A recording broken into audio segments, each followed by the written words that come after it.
So no, you didn't ask Yes, I that. did. No, you didn't. You just made a comment about everything you process is an attack. It is never an attack. I'm simply just stating. I didn't say I said, my dear. it is my always dear, attack. Are you stressed? Is your day long? Is your day long? Yeah, This is why the home is a little bit in shambles. I don't blame you. I simply think that you must be tired and I can help you, dear. Oh, yeah, I would love that. That's Please. what I said. However, she turned it and flipped it on me and saying, this is your mess. I'm like, I haven't even been here in 7 days. Oh my gosh, I'm going to freaking cry because this is not the case. Okay. This is such a lie. In 5, 4, 3, 2, 1. Hello, everybody. Welcome to another episode of the GeniusBrain Podcast. For our first-time listeners, this podcast is about anything and everything. Most likely, by the time you're done hearing this, you're either going to cry, laugh, or hate me. We have a very special guest here. We have my short-haired lady. Short-haired lady? Yes, Mariel Song, everybody. Wow, and you burped in between my name. Yes, I did. Big special announcement, which I'm pretty sure most people aren't surprised because I didn't really hide it that much, but I never made a huge announcement about it. We are actually married. We're married. Yes. Woo! For the longest time, I didn't announce it. We didn't really put it out there because I didn't really feel the need to. Didn't really care to. And number one, we never had a huge ceremony. No, we eloped. Yeah. We went to the county. You okay there? You're about to barf? No, we're good. I just had a lot of LaCroix. But we went to the, what do you call it, that spot? The courthouse. We went to the courthouse. We did the whole courthouse thing, and it was all good. It was all fun. And we did that, last year, October. Yes, October. What's the date then? 14th. No, I'm just kidding. Exactly. You don't even know. 14th is our regular anniversary. Not in October, though. Yeah, what is it in October? It's August 14th. No, I mean our wedding anniversary. What's the date? What? What do you mean our wedding anniversary? You're asking me what date? What's our wedding anniversary? What's the date? I know what it is. No, you don't. Do you know? Dude, you don't know. I have it on my Instagram. Instagram. I have it on my calendar. Do you? It's the 19th. Of October? Yes. You're 100% sure? No. Exactly. You don't know anything. No, Be quiet. I think it's the 19th. You know why it's hard to remember? Because it was such a transactional thing. We didn't have like a moment. Ceremony, yeah. This huge thing. Yeah. But I am officially married. I'm off the market, ladies. Why did you want to announce it now then? Huh? Because I have nothing to talk about on the podcast. No, I'm kidding. gosh. I'm kidding. Okay. No, it's been about a year. I think it's okay. Close to a year. Yeah. It's been almost a year. I didn't feel like I don't know. I think like when you're kind of in the public space, everybody has this thing where they feel like they kind of are privy to the personal information in your life.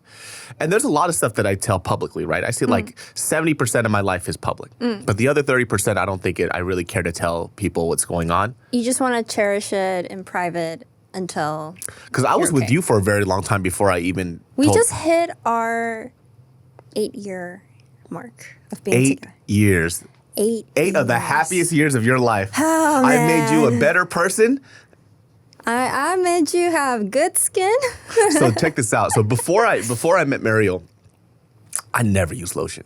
I didn't believe in that shit. Yeah, you were crusty as. Okay, that's a little disrespectful. Look, when you kind of grow up in, I feel like for people who are listening that are younger, right? You have a lot more flexibility in the things that you do, and you could do things with a lot less judgment, right? I mean, it's still there, but prior, like in high school, junior high, everything was gay. Like using lotion was gay. Really? Yeah, dude. Everything. I think it's just because like homophobia was so huge, and it was just That's true. It was Yeah, just a quick thing to make fun of people for. Yeah. You couldn't even use lotion. It's like, oh, what's up? Is gay boy using lotion? So you wanted to use lotion? It's not that I wanted to. It's more like I needed it.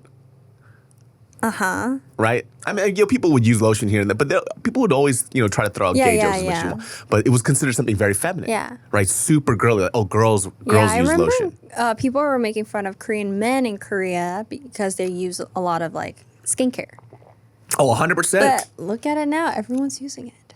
That's what I'm saying. Like the onset of the internet and kind of people on the fringes that were made fun of a lot, they're the majority. And so if the majority speaks, it's like, yo, I use face lotion all the time. My mom used to try to get, I remember when I was a kid, this was when I was like 14 and I started getting acne. My mom was trying to get me to use lotion. Skin. So she knew. Toner and stuff. She knew. Like this She goes, hey, kid's- use toner, use all this other stuff. And I used to get in fights with her because I didn't want to use it. I'm like, Were you I'm in high not using school? this shit. It was like 14. I was like 14. Oh, yeah, I mean. It's like, I'm not using this lotion shit. And then now I'm over talking to my mom. I was like, dude, you see this new thing I got? Oh, you have more products than I do. I'm actually using your products now because they smell so good. I'm very, very, very good with it. But I've definitely had like this point in my life where like there's like a certain point after high school you start to, maybe in high school for me too, but later on, but as you get older, you stop caring about what everybody else thinks. I don't think it's for everybody like that, but as you get older, your threshold for bullshit gets smaller and smaller and smaller and smaller.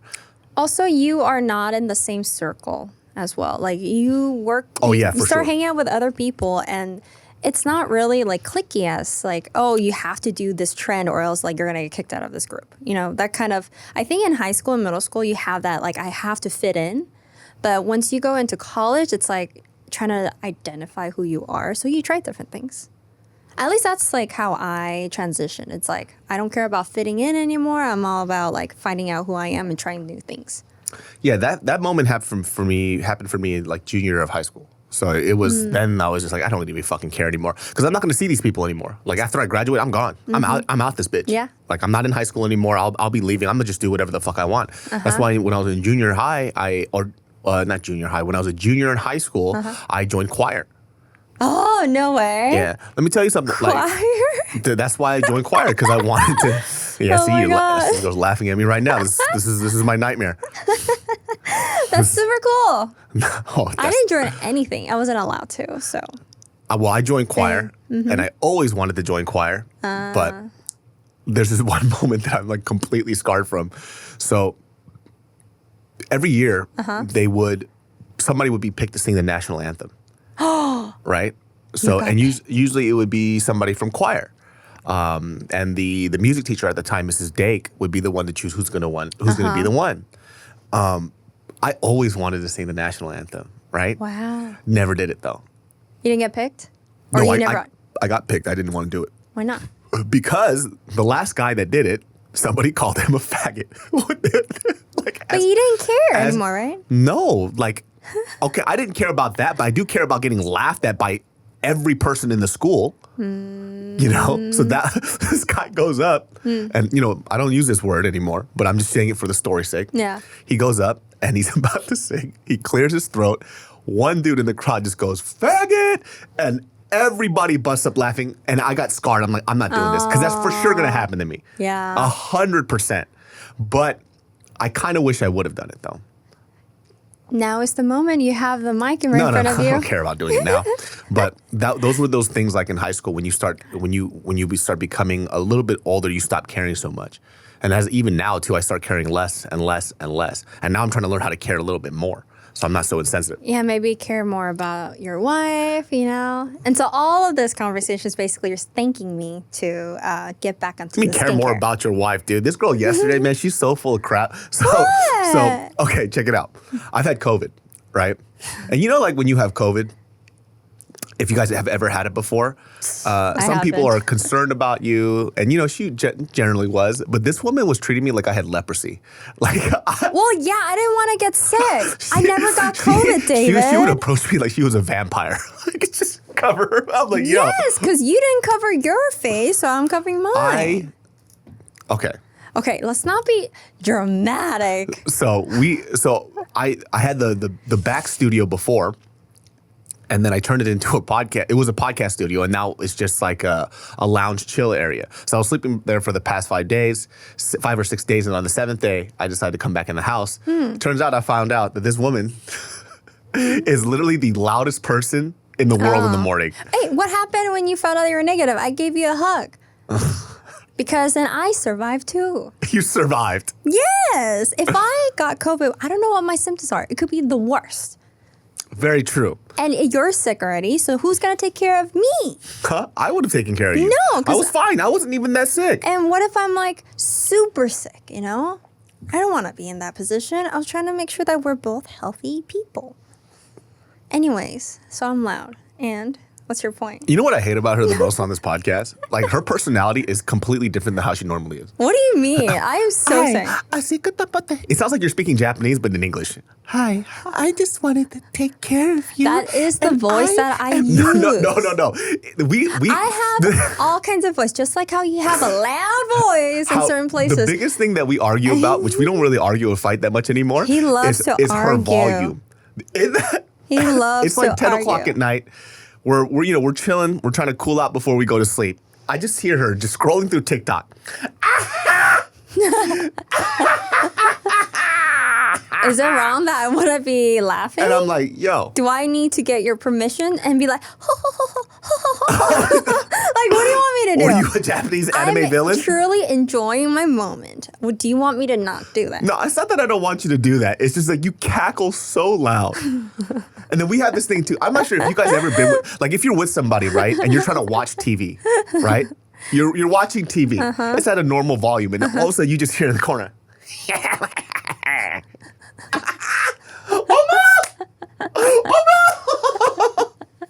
That's very normal in Korean house. Like, yo, I'm watching something here. And I've been begging her. And I'm pretty sure guys know this too.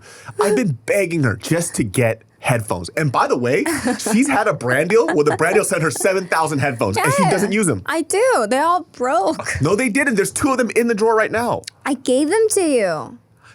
You could use them whenever you want. No, you keep them. See this? You just don't. I don't understand. How come you don't use headphones? I don't like to share headphones. Well, you have your own headphones. I do. I do use it. So use them. I do. No, you don't. You just said.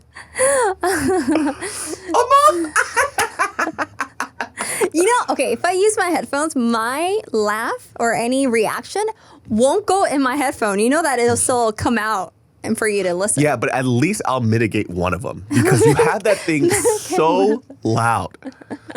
What is with that?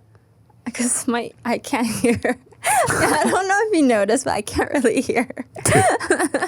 She's been doing this thing lately too that's been getting on my last nerves, which is I'll literally tell her something and then 2 seconds later she goes, hey, and she asked the question, the thing I just told her. There's a lot of things on my mind. It's like, hey, what do you want to eat? I want to eat Mediterranean food. She's messing me up right now. I want to eat. I didn't do anything. Wow. I want to eat Mediterranean food. And she goes, ooh, that sounds really good. 2 seconds later. So what do you want to eat? I'm like, okay, Dory. What are we doing? Why are you doing this to me? You know, my nickname is Dory ever since high school. And you just love to blame everything on me these days. You know what happened? Okay, during COVID, I've been, taking care of him, bringing food and whatnot. And then when he was done with COVID, oh my gosh, it felt like we went back in time when we were dating on our first year. And it was so pleasant because he was so nice. And I told him every time, I was like, wow, you are so nice. And he's like, what are you talking about? I'm always nice. I was like, no. Whatever you're doing right now, keep it because it's really good. I love it. Well, that didn't last because only a few days after, no. he just kept picking on everything that I do. I was like, why are you so loud? Why are you so this? Why are you so that? No. What happened? This guy become very naggy. She was a lot nicer to me. She was the naggy one, right? She was blaming me for it. The funny thing is, I wasn't even in the house, and there's like, it's a mess in the house, and she goes, this guy over here just dirtying up. I'm like, I haven't even been here. I only mentioned it because you mentioned how dirty the place was. No, I didn't mention that it was dirty because of any. What happened to our house? Why is it such a mess? Okay, because I've been busy. That's not what I said at all. Let's rephrase it the proper way. Okay, what's this the is what proper I said. I said, oh, you usually keep this place like super clean. Have you been super busy? And how you process it was, you think I'm lazy? No. That's exactly what happened. You did not ask, have you been super busy? Because I said. Right there, Freudian slip. No, I just corrected it. Oh, see? That's proof. Go ahead. Continue. Proof? Okay. Continue. What are you looking at? Continue. Shoulder puffs. Camera right there. Oh, that's camera. What did you think that was? I don't know what they were. And because I said I've been very busy. Because I said that. Cool. So no, you didn't ask. Yes, I that. did. No, you didn't. You just made a comment about everything you process is an attack. It is never an attack. I'm simply just stating. I said, my dear, it is my always dear, attack. are you stressed? Is your day long? Is your day long? Yeah. This is why the home is a little bit in shambles. I don't blame you. I simply think that you must be tired and I can help you, dear. Oh, yeah, I would love that. That's Please. what I said. However, she turned it and flipped it on me and saying, this is your mess. I'm like, I haven't even been here in 7 days. Oh my gosh, I'm going to freaking cry because that's not the case. This is such a lie. You know what? Let's not bicker in my first podcast in the studio because we got Robin bickering. Behind the scene who's, getting to know me. And Robin can see the verbal abuse that I get every day. We'll hear her thoughts after this. How sometimes about that? I just cry into my pillow every night. I'm so happy. This marriage has been great. She tricked me. She was like, you're the one who announced it, and now it's too late. Well, it doesn't matter if I announced it. We're legally married. Yeah. Let me ask you something. What? Oh, God, so aggressive. What? I'm trying to keep up with your level here. So mean. Oh, my God. Initial. Before you married me, what was the ideal man that you thought you were going to marry? Whoa, you really want to know? Yeah, I want to know. What is the ideal man that you thought you were going to marry?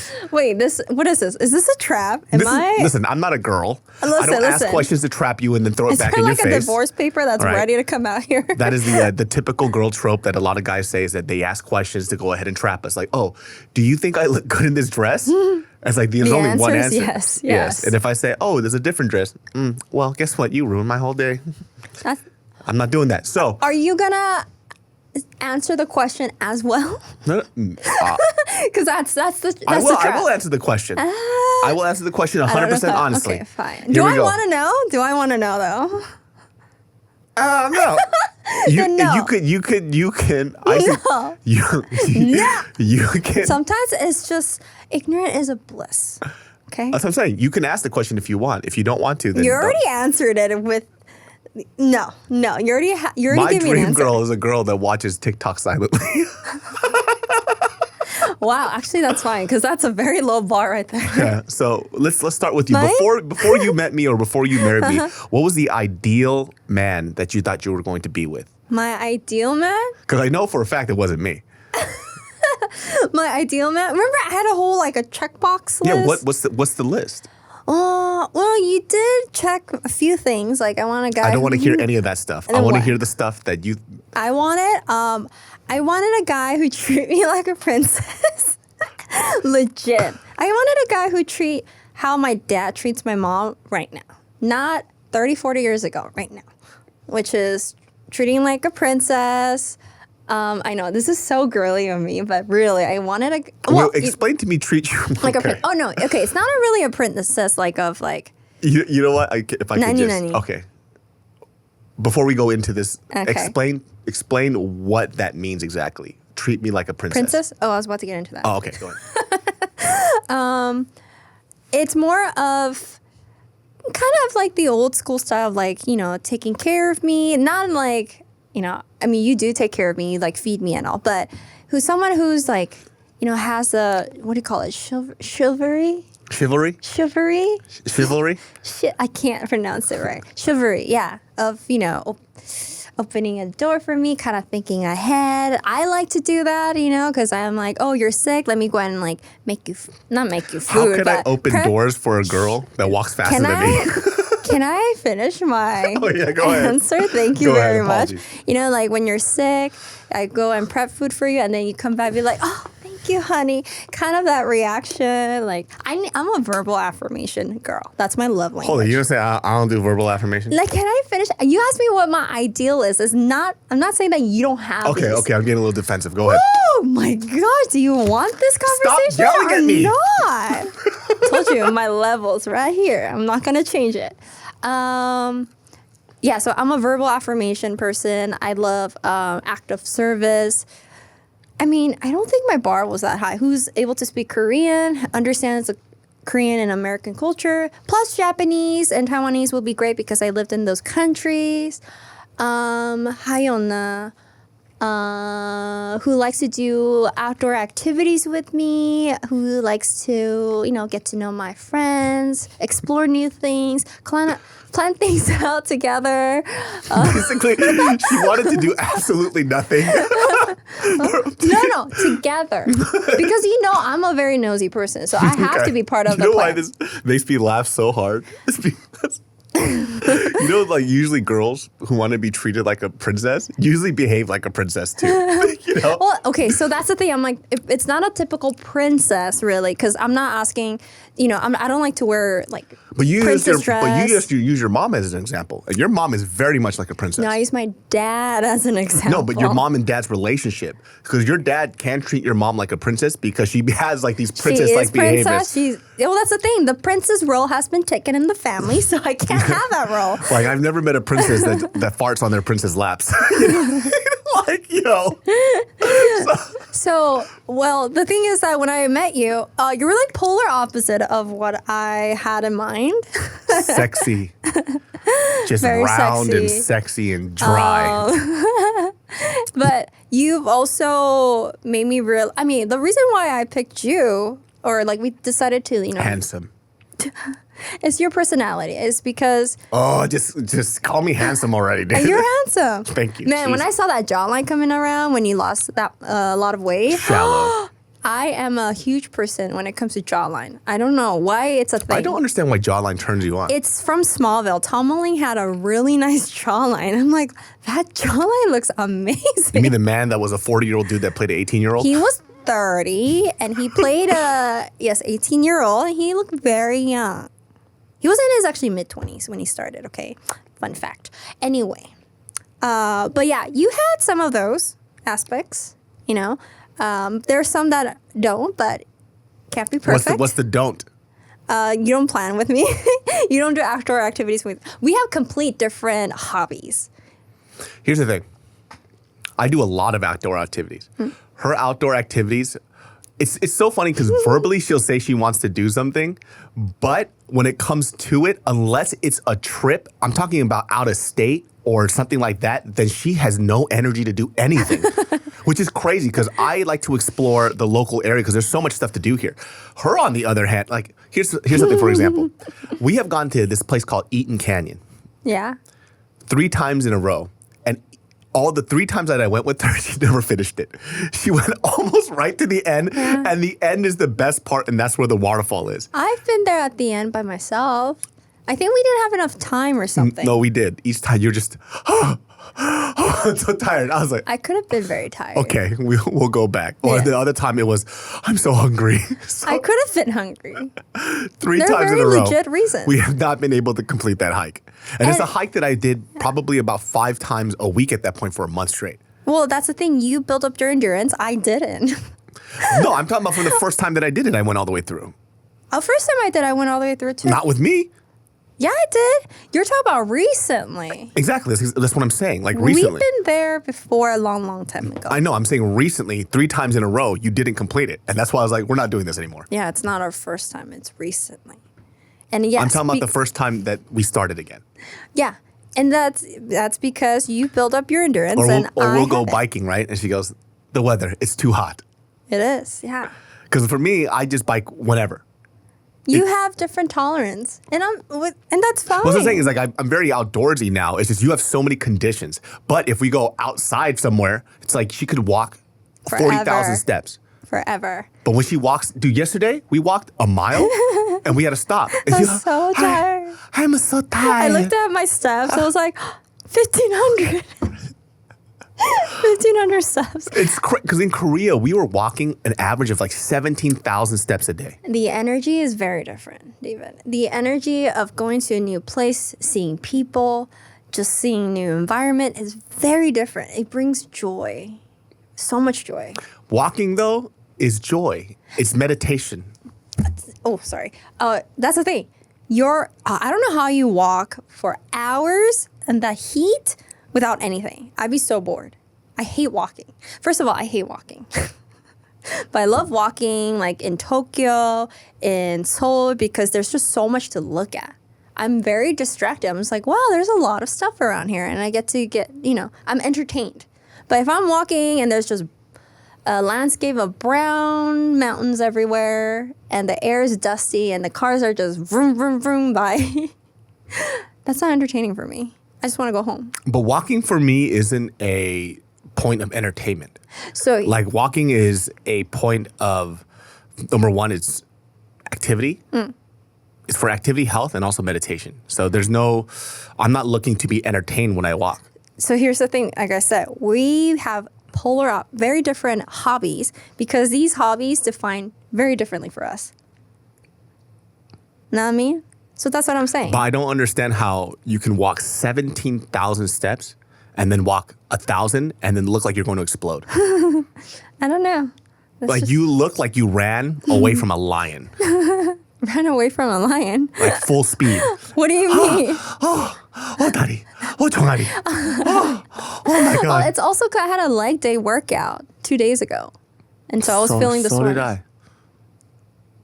What does that have to do? Your body and I work differently. Don't make excuses, fool. I want to kill this guy. Don't be. Why did I marry this guy?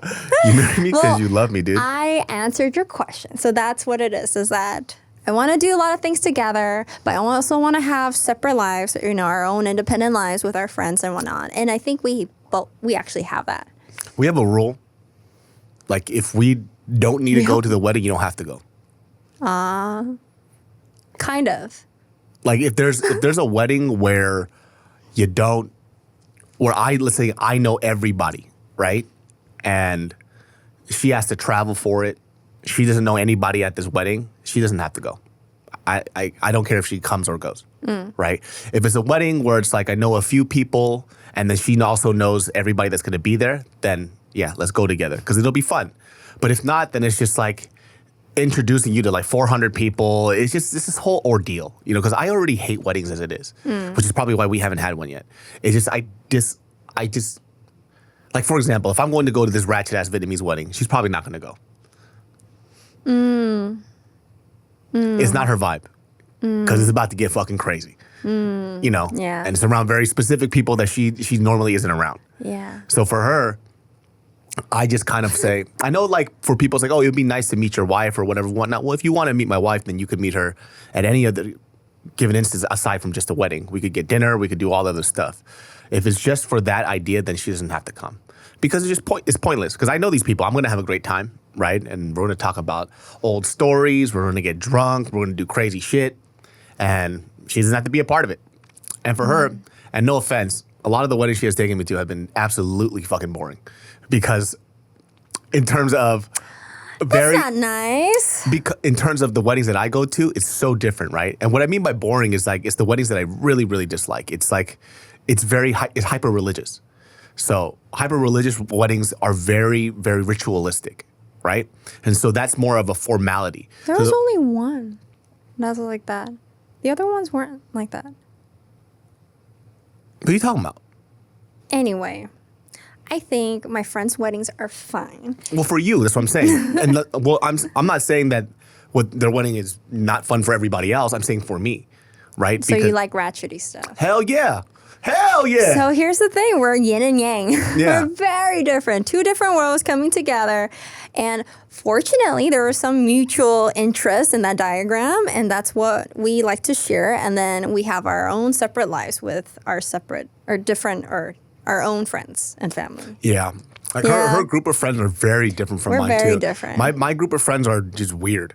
They're very weird. You got Eccentric. variety of friends. Yeah. Like I feel like every friend that I meet from her, I already know who they are. Like they kind of have very similar backgrounds. They grew up very religious, like church people, especially specifically the girls. The ones that you grew up with? Come on. The ones who I grew up with? That's only Becky. What are you talking about? All the Korean girls that I met, they're all hyper religious. Oh, okay, yeah. Korean girls, yeah. Yeah. So it's like, and those typically are the weddings that we're going to get invited to here and there. A lot of them are church kids too. Yeah. And I think that they're very good people. People that I grew up with, not the best. So like they still have. I like your friends. No, they're great people now, but they weren't when they were younger. So they still have. So when you see these weddings, you'll see some of the most ghetto shit ever. But that's the part that makes it really fun, right? You get to see the most craziest ratchet shit that happens. I have to say, going into your friends' weddings, some of them, wow, it's like another, like it was an eye-opening of knowing what the culture is like. Because like I went to Indian wedding, Vietnamese wedding. Oh, Vietnamese wedding. Indian wedding. Wow. They are fascinating. I have to say, it is a lot more entertaining than, typical Korean And that's wedding. what I'm kind of, accustomed to, right? And so. But it's not for you to be entertained. It's like giving the respect to the friends and family over there. That's understandable, but I still have a choice to whether I want to attend this or not, right? Because I don't want to go to somebody's wedding and then look all pissy. You know what I mean? Because I think that's even more disrespectful. I'd rather celebrate with them by buying them a meal, having dinner with them, and then, congratulating that way versus me going to a wedding where I just don't care about anybody here. There's terrible music. The food is not that great. And I'm just sitting here just doing... listening to this speech, this best man speech that's terrible. I'm still going to ask you every time because I prefer having you around, but I will give you the choice of saying yes or no. I always ask her, is this something that I have to go to or something that you want me to go to? And if it's something that she wants me to go to, I will. Yeah. If she goes, I need you to go to this, then yeah, I'll do it. Like, I'm not griping about it or whatever. I just need to know. I need to mentally prepare myself. Because when he says yes, there's, for some reason, God is on his side or something. There's a work issue where work kind of overlaps with that day of. I'm like, what is this? This is some lottery? But he ends up not going. Mm-hmm. And guess what? Papa got to make money. So I got to do it. Yeah, Papa got to. Okay, yeah. But that's why I trade off. Like, there's definitely a few weddings that you didn't have to go to. I knew you wouldn't have enjoyed. So I was like, it's okay. I just went solo dolo. And it was perfectly fine. People do find it weird, though, when I show up without you. Really? Of course, because you're my wife. And so if I show up without my wife, they're like, oh, is everything okay? It's like, no, everything is great. She's over here in Canada. She's traveling. She's having a good time. I'm over here. I'm about to get drunk. That was fun. One thing was interesting is that when I went to Canada and Banff, or when I went to Toronto and Banff, for Toronto, I went to go see my friend. Banff, I went with my best friend. And then when I came back and I was telling people about it, they're like, you didn't go with your husband? I'm like, no, I went by myself. I'm like, wow. And he's okay with that? I was like, I hate that phrase, though. I really hate that. And it's not because of their judgment on it, because I think that's perfectly normal in terms of like what's socially normative in terms of a typical relationship. Yeah. I don't like the phrase, he let you. Like, what do you mean let? Like, what is this idea? You know what I mean? People will say that too about, you. It's like, oh, she let you? What do you mean let me? Like this, I don't. And I want to say it's because it's very social normative because I've seen it in a majority of my friends' relationships. They do everything together. And if they don't do it together, they get upset or they feel left out. I don't have that. One of the things that I required before I got with somebody in a very serious sense was that this person had a life without me. And the reason why is maybe it's because I like to be alone. I do like my alone time, right? Which is why I like to walk by myself and like kind of process my thoughts. It's meditation for me, right? Yeah. And there's certain parts of my life that you don't have to be a part of. Yeah. You don't have to. And the reason why too is because, look, I know this is very morbid and grim, but what if I die? Oh. Like legit, what if I die? And your whole identity is based on everything we do together versus, developing yourself as an individual. Yeah. Right? And how I always looked at very strong and stable relationships was you are a powerhouse in your own and so am I. When we come together, we're something else. So I want you to be able to enjoy life with me, which are the great moments too, but also have your own personal time and have your own moments. So when somebody says that phrase, oh, he let you, it's like, what do I fucking own her? She's not my possession. She has her own life. She could do whatever she wants. Yeah. And I think a lot of people, number one, they feel FOMO and they also get really jealous. Yeah. Right? Yeah. They're like, oh, what if they're out there and some guy comes up to her? Then she'll fucking handle it. There's no, what's the problem here? What is going to happen? And if, let's say worst comes to worst, let's say she does cheat on me, then guess what? I'll leave her ass. Then I'm still good. Life is okay. My lovely genius farts, this podcast is brought to you by Athletic Greens. You've heard me talk about Athletic Greens so many times because I use it every day, and I don't promote stuff that I ain't using, and I use Athletic Greens, my friends. Just get your day started right, because what is this stuff? It's one delicious scoop of AG1. You're absorbing 75 high-quality vitamins, minerals, whole food source ingredients, probiotics, and adaptogens to help start your day right. With this special blend of ingredients, it supports your gut health, your nervous system, your immune system, your energy, recovery, focus, and aging, and all these things help you out. My friends, invest in your health. It is one of the best things I have ever done. You guys know I lost like 100 pounds in the last 3 years.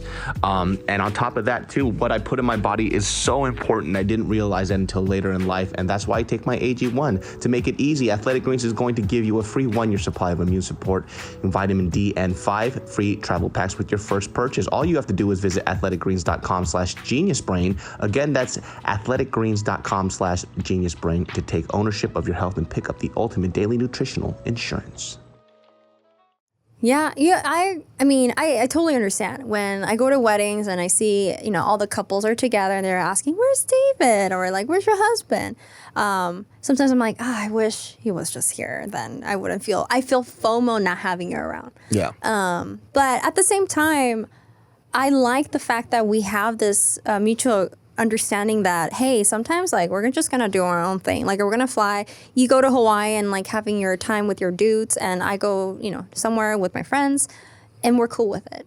Yeah. Yeah. And of course, like we talk about it and we like make sure there aren't any other events that we have to go. Like if it's family events and stuff, like we always discuss about it. And we make sure that we're clear that, Yeah, there's just like, I always just need a heads up. And she knows this too, because like, even though I have I'm very sociable by skill, not by nature. So it is something that I practiced a lot. You're very good at it. Right? Like I could talk to a fucking doorknob if I wanted to. But I'm glad you say Dory. I thought the word Dory was going to come out. No. Like I could talk to just about anybody, have a great conversation. Yeah. It's just a skill I developed. But that shit drains me. And she knows after we do these events or we're around like big family or everything else. And I feel bad because I understand that, but I have a big family. You don't have to feel bad. I just need a heads up. Okay. It can't be, oh, by the way, we're having a family party tonight. I'm like, nope, that's not going to happen. Because I can't do it. I can't do it because number one, I'm going to be overloaded. Well, that's a great thing about us is that I like to plan ahead. I don't do things on the spot. If I do, I plan that ahead as well. Yeah, she has a really, really big family, which is something that I'm not used to. I never grew up with a big family because the majority of my family is in Korea. So for us, like our family were my parents' best friends, and they were my uncles, they were my aunts, because we didn't have a lot of relatives. And so the friends that we had in the States were the people who also didn't have a lot of family here either. So we became each other's family. And then every Thanksgiving we would meet up. And those are the things that I kind of missed when I was younger because everybody moved away. So now Thanksgiving is super, super small. Now Christmas is really, really small, which I guess is fine. It's just kind of how life is. Same here. I mean, when grandma was around, she was like the glue of the entire family. But, after she passed away, everybody was so busy with their own lives, that everybody, my aunts and uncles became grandparents for their kids. And so, they have their own family that they need to celebrate with. So we ended up like just having smaller, events. But once in a while, we do try to get together, like my cousin from Chicago came around with her son and want to make sure that we could all like have a dinner together. It takes a lot of work. I mean, because everybody lives so far away from each other. They all have their own lives. But once in a while, when that comes around, like, we try to make an effort because at the end of the day, like we are family, and if something happens, that at least you can someone maybe, I don't know, potentially rely on them or like know that you have someone around. You don't see your family a lot though. My family or my parents? Both. My family? Yeah, I mean, because everybody has their own busy life. We do, but we do talk a lot on social media. What do you mean? So like my cousins, we all chat online. Ah, okay. Yeah, okay, yeah. okay. So that's how we keep in touch. And so when we do come around, it's like we kind of know what's happening with each other's lives. So we kind of talk about that. It's like, oh, how was that event that you went to? Or like, oh, like one of my cousin-in-law, went back to school to be a teacher again recently. And so I was like, oh, how's that? And she's like, oh, how did you know that? I was like, well, because I, see what you're doing on social media. It's like, and so then we talk about it. Yeah. We do talk about getting together, but it's hard because they're parents, they have to work around their kid's schedule too. Yeah, and I like with her, we were talking about this just to go back to the wedding topic. I don't care about weddings because my parents don't care about weddings.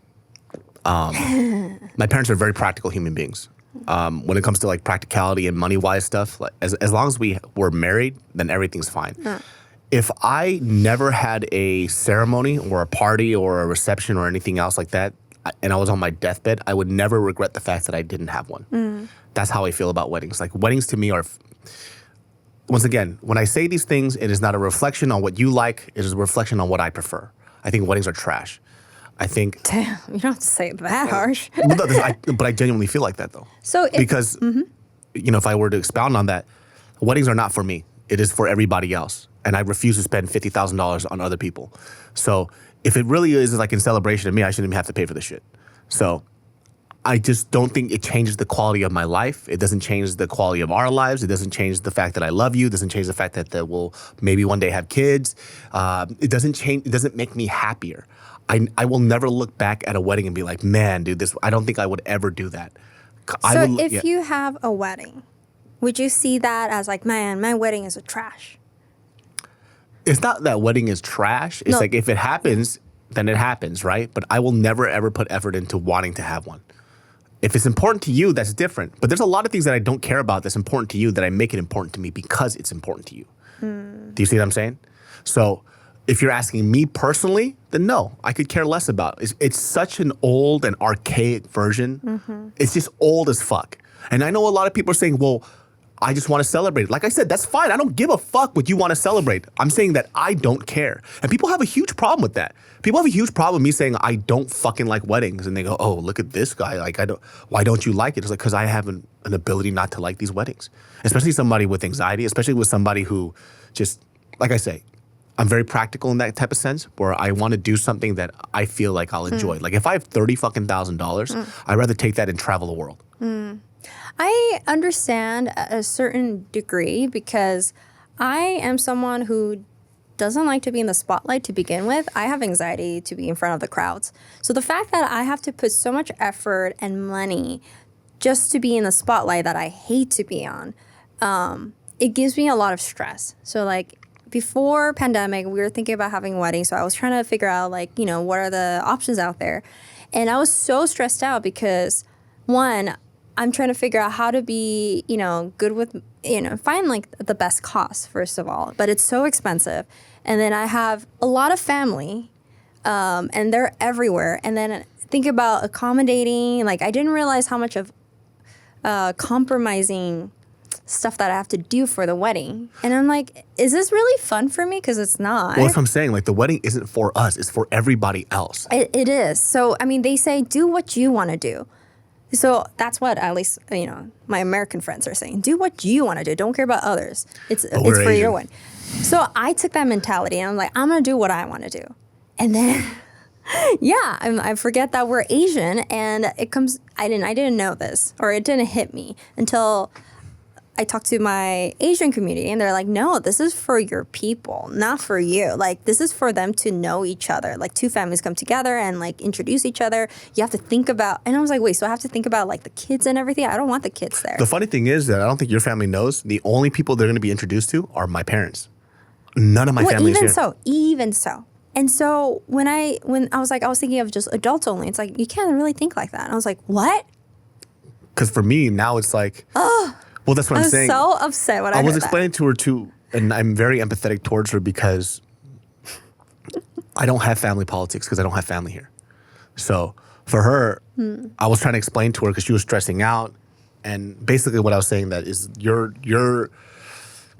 path is going to be very different from mine, right? Because you have family politics. There are so many things that you have to consider. People that you don't invite will get butthurt, and because it's within this family web, that information travels to somebody else. People are going to feel a certain way. And that's just how you guys are. There's a there's two things to it. One is great because you have community, right? People care about each other, they love each other. That's all fantastic. But because of like that proximity and how close you guys are, people are also more prone to getting hurt by these type of things. Yeah. For me, I've developed a reputation in my family of somebody who could give a fuck less because I am the son of my mother. And so my mom has that reputation too. So, for example, I'll give you a really good example. I have a nephew who he's doing a lot better now. You know who you are, but you are a fucking loser. And I can't stand shit like that because those type of loser-ass qualities that I see in him is stuff that I saw in myself when I was younger. And he's still doing the same stupid shit even though he's older. So, problem with him is that, you know, his father's pretty well off, and he likes to fix his problems with money. My family never did that. We don't fix problems with money. We fix it by having real solutions and kind of talking through things. So for him, basically, my uncle was telling me to throw him a bone and, you know, basically get him a job and stuff like that. And he wasn't telling me, he told my mom this, and my mom laughed at him. And my mom told me this. She goes, I laughed at him. I was like, why'd you laugh at him? She goes, I told him is that, were you scared to ask me this? He goes, yeah, because, you know, I know who you are. He goes, if you ask David that, it's going to be 10 times worse. He's like, he is my son and he's worse than I am. So, and she's right. If he would have asked me that, I would have chewed him out because Our family's so different. Yeah, there is no, look, my mom has tact, but the way we do things is very head on and very straightforward. We don't like to bullshit about anything. And I got that from my parents. So I know with your family, they're normal. We're in the norm. We're very normal. You guys are very normal, you know. We got the typical culture that you would imagine what Korean family would have. Yeah. And I'm not used to that. You know, my parents. I don't know how we came together. It's so weird because you accepted. You knew that you're gonna accept this family that is polar opposite of you and have. You know, we're very complicated because of that. Because we have to consider our culture, you know, reputation and thinking about others, considerations and stuff. And like somehow, what made you just like think, yeah, I'm going to accept that. I didn't know I was going to jump into this. Oh, really? It just happened and I accepted it. Wow, you didn't think? There's a lot of things about in our relationship that I didn't expect, but I accepted it because I wanted to be with you. And it's not a make or break type of thing, right? For me to be your husband and say, oh, you have too big of a family, there's too many family politics, I don't want to be a part of this relationship anymore, doesn't make sense to me because it's not like what your family's doing is toxic. It's not like what your family's doing is terrible. It's just something that I'm not used to. So I can learn to adjust to that and make those adjustments. I just need time. Right? So if, for example, you know, listen, your mom is way different from my mom. You know what I mean? Yeah. Like I said this before I told her this, and she didn't know who I was talking about. Her mom dresses like Cat Williams. Like she dresses like a pimp. She's fancy. She's fancy. She is fancy. She's yo. I remember when we came back from Korea, right? The outfit was fabulous. I saw her. I was like, yo, your mom is fly as fuck. We may be very typical like Korean culture type of family, but when it comes to my mom's fashion, it's like, where did you come from? Like what? She be having some nice ass shit. I remember she had this. It was this multicolored Louis bag. I was like, yo, that thing is fucking dope. Like I mean, I don't want a purse, but I'm like, that's pretty fucking sick. And she had this Louis bag. I was like, dude, she knows what's up. My mom, on the other hand, this woman, straight up, the fanny pack, the sashimbar. I love that side of your mom. The fact that she could care less. Yeah. They're polar opposite. I mean, give and take, right? My mom's all about fashion and being the best of the best. Super funny. Yeah, and she's very funny. However, she doesn't cook. Yeah. She does not cook. She doesn't do any wife material, like the old school wife material. She doesn't cook. She doesn't cook. That's all I could say. And your mom, on the other hand, the best chef ever. She cooks I've been eating her food every day. So good. Yeah. So good. I mean, I cry every time I go because the food is so darn delicious. Yeah, my mom expresses her love very differently than your mom does, right? Yeah, and I think your mom is equally as loving. She's just different, right? The similarity part is that they're both very funny. Yeah. And they're very sweet. They can converse very well too. Yeah. You know, after we came back from Korea, it's so funny. I've been seeing like these weird little level ups from her parents in terms of their affection towards me, right? They changed. But literally they changed 180. There was no gradual change. I don't know what happened. I know what happened is I went to Korea and I met all of her sisters and I met her dad's best friends.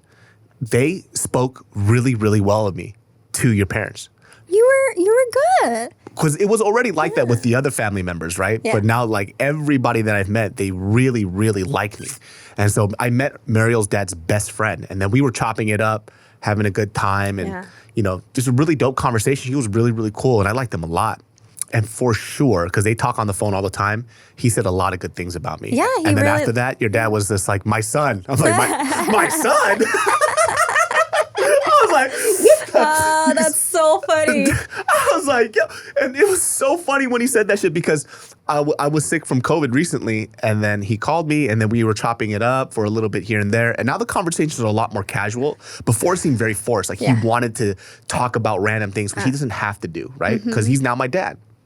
And then he's talking to me, and he goes, and I was like, oh, in Korean, I was like, 전화해줘서 고마워, you know, so thank you for calling, you know, I appreciate it. And he goes, of course, you're my son.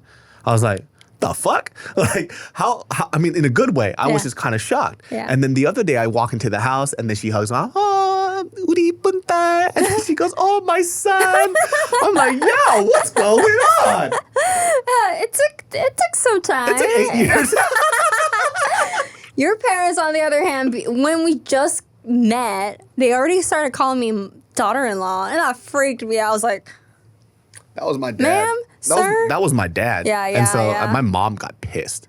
So my mom actually took him aside when he did that after we left. I freaked out. And I was then like, my mom was like, what the fuck are you doing? And you know how straightforward my mom is, right? Yeah. She was pissed at him. She was like, you need to stop. She goes, that is super uncomfortable. Like they are only together recently. They're not even engaged.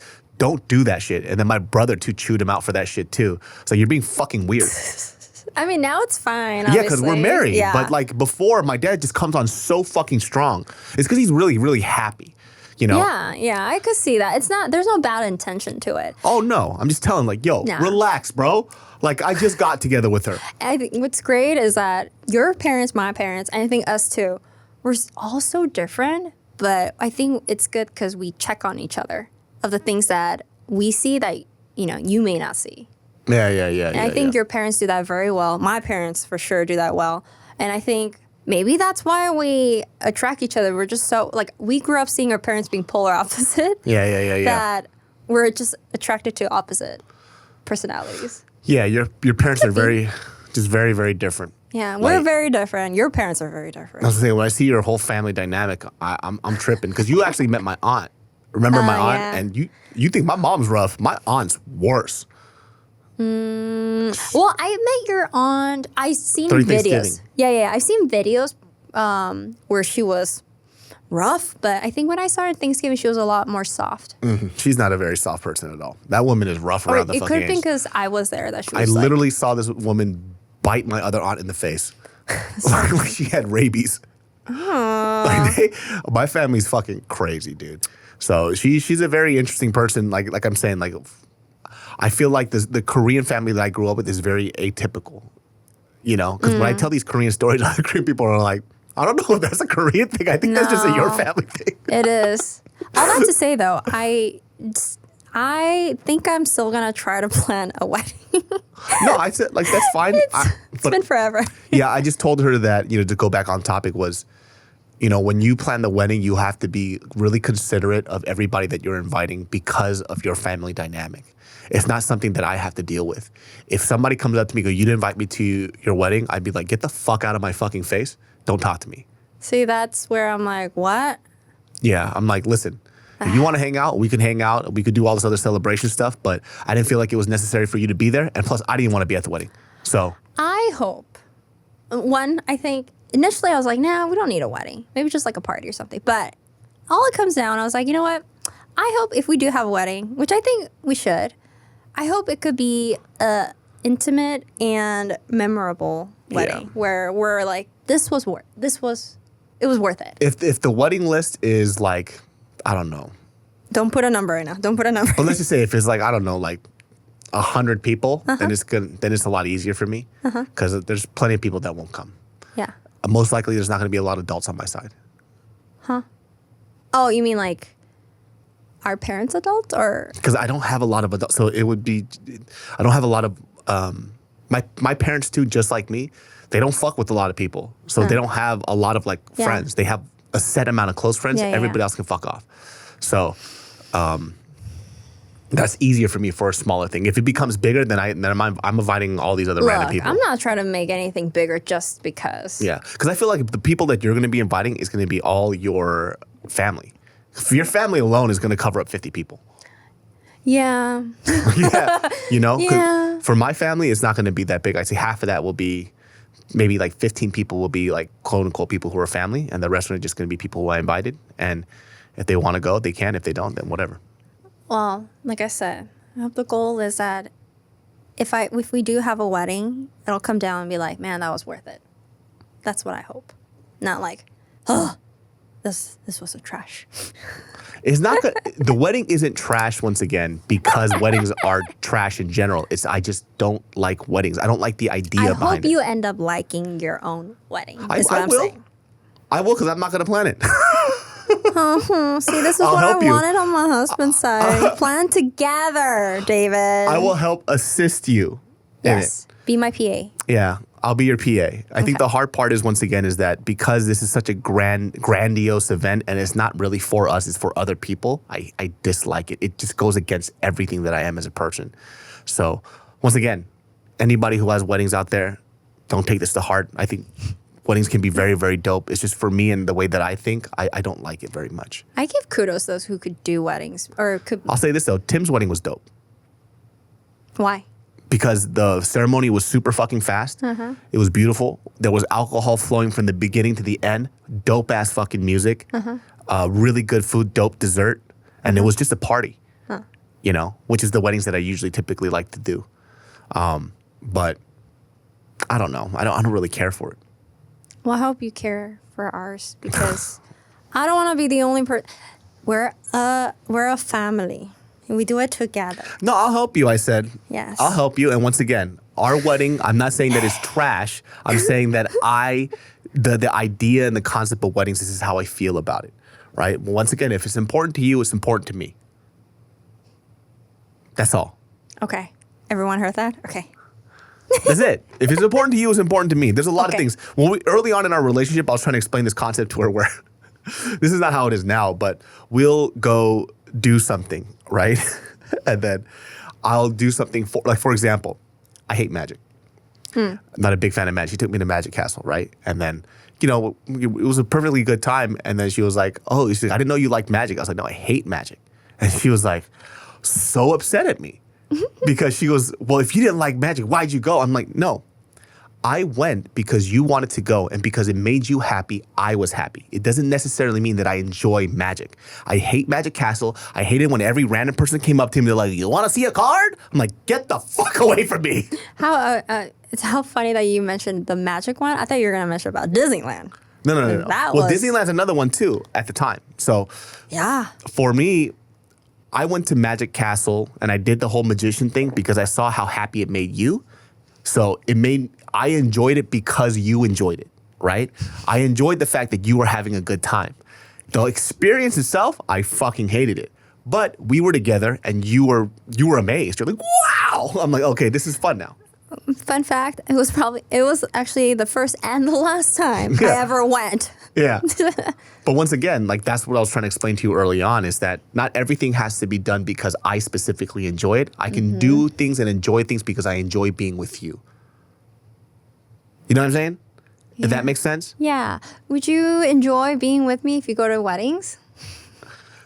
I can, but like I said, if you want me to be there, I'll do it. But you also understand the reason why I don't like going to weddings because it's a questionnaire for me. Questionnaire? Oh man, I saw you on that Netflix show. Oh man, you know what I mean? It's like a meet and greet every time. Every time it's a meet and greet. And it's not a bad thing, right? But then like during this time where sometimes I just want to be ambiguous and I just want to get to know other people or maybe just talk and chop it up, it's always me doing a questionnaire at this table.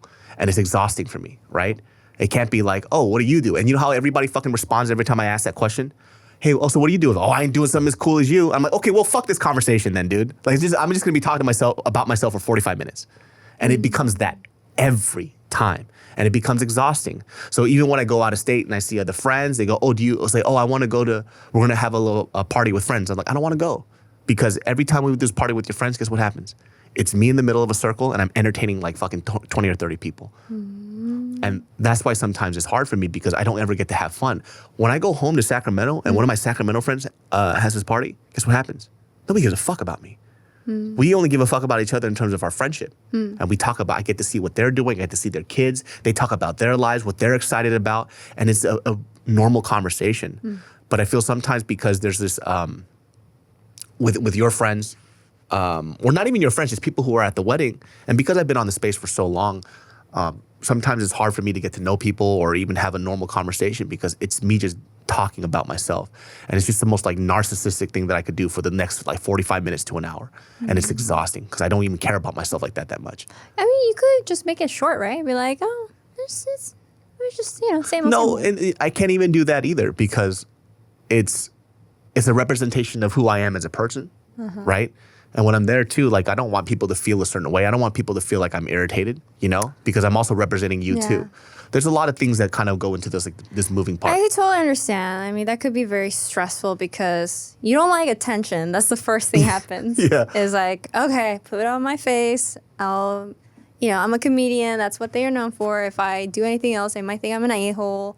That might impact other people. So might as well. It's also a reflection of you too. Yeah. So I don't want to reflect poorly on you. So, which is weird too. That's why sometimes I don't even know if I'm really made for entertainment because I don't like attention, which is the oddest thing. If you're in entertainment, you love attention. I don't give a fuck who you are. If you are trying to make a career in entertainment, you have to love attention. You need a certain level of narcissism.